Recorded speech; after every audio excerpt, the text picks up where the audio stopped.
Affaire Business France, Muriel Pénicaud dit n'avoir « rien » à se reprocher. L'ancienne ministre du Travail, Muriel Pénicaud, a assuré samedi n'avoir « rien » à se « reprocher » après la révélation de sa mise en examen pour complicité de favoritisme dans l'enquête sur une grande soirée organisée en 2016 à Las Vegas à la demande d'Emmanuel Macron, qui y avait rencontré des centaines d'entrepreneurs français. Mon intégrité est totale, je suis sereine, j'ai la conscience tranquille.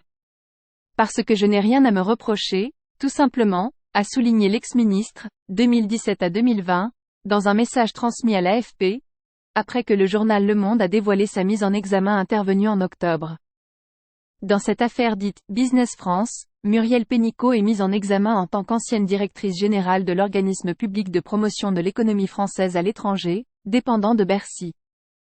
Au cœur du dossier, un séjour controversé du futur président Emmanuel Macron, alors ministre de l'économie, en janvier 2016, dans la ville américaine de Las Vegas, pour y rencontrer des centaines d'entrepreneurs français, au moment du Consumer Electronics Show, grand-messe de l'innovation technologique.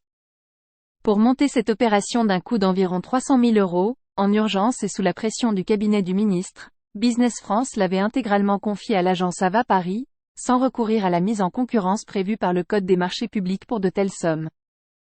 C'est un rapport critique de l'Inspection générale des finances, IGF, transmis par Bercy qui avait conduit le parquet de Paris à ouvrir l'enquête en mars 2017, confié ensuite à 3 magistrats instructeurs. Les juges avaient notifié la fin des investigations en 2019, mais divers recours procéduraux ont eu lieu depuis.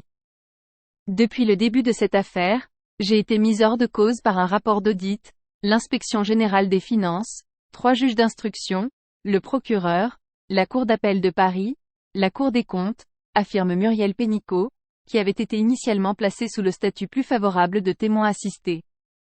8 ans plus tard, de nouveaux juges d'instruction semblent d'un avis différent. Je le regrette.